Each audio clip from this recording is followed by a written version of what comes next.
Bon, aujourd'hui, la crypto, c'est pas fameux, mais c'est là qu'on va avoir les meilleures opportunités d'achat quand on investit en DCA, c'est-à-dire petit à petit. Comme d'habitude, je vais vous montrer en direct mon tracker et ce qu'il a repéré comme opportunité hier. Vous voyez là, sur le côté, c'est toute la liste de toutes les cryptos qu'il a repérées. Et même si votre alt n'est pas dans la liste, parce que c'est que Binance ici, normalement, tout le marché est corrélé. Et quand on a des dips, donc des opportunités d'achat sur beaucoup de cryptos en même temps, normalement, toutes les autres, c'est à peu près similaire. Je vais vous passer en revue celles qui ont un momentum un peu plus important que les autres. Là, je vais vous afficher les pourcentages qu'on aurait eu si on avait acheté les anciens dips.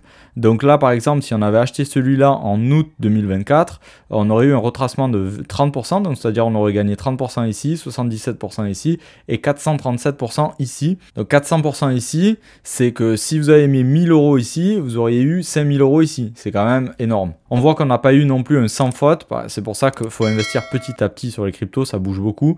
Donc là, si vous aviez acheté ici, vous auriez été en négatif jusqu'ici.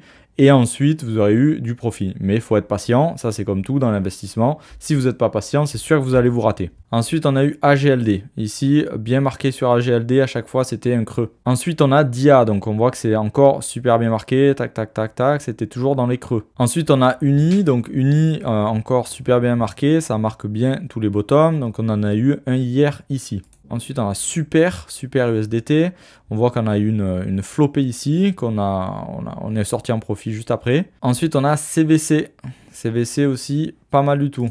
Après, on a AVA. AVA, c'est un des seuls qui est en vert aujourd'hui. Vous voyez qu'on est quand même assez rouge aujourd'hui. Espérons qu'on ait un rebond bientôt.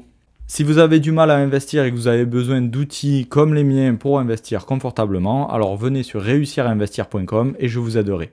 Ensuite, SCR. On a IDEX, donc ça c'est des coins qui sont pas forts du tout, hein, comparé à du Solana ou des coins comme bien pumpé, comme du XRP par exemple.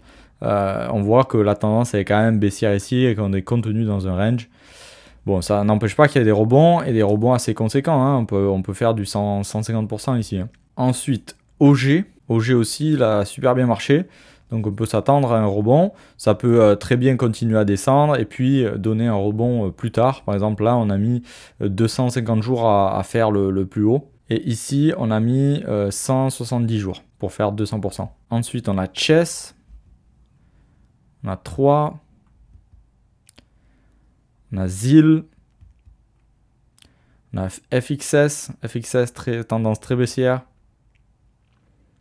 Ensuite ATA,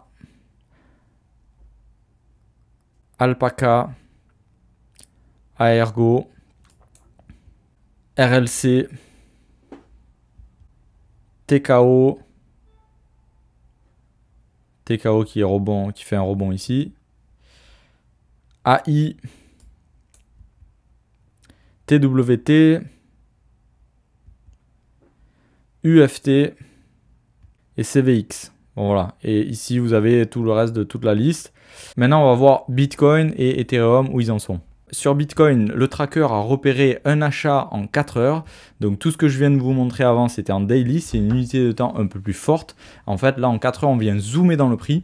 Et comme Bitcoin est plus fort dans l'état actuel des choses, alors on ne va pas avoir de signaux daily avant les alts. Les alts sont plus faibles, donc elles vont plus se crasher. Donc on va avoir potentiellement plus de signaux d'achat. Voilà, c'est pour ça qu'on vient zoomer dans le prix et les signaux sont un peu plus faibles, mais ça n'empêche pas qu'on arrive à avoir des tendances qui sont quand même assez fortes juste après.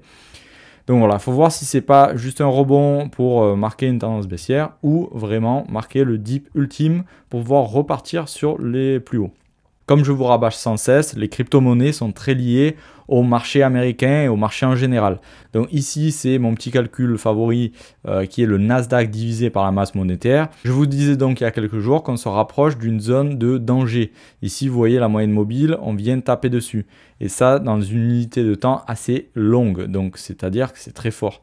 Si ça vient à stagner ou retracer, alors nos cryptos vont aussi retracer. Ça n'empêche pas qu'on va avoir des rebonds et c'est pour ça qu'on a des points d'achat aujourd'hui.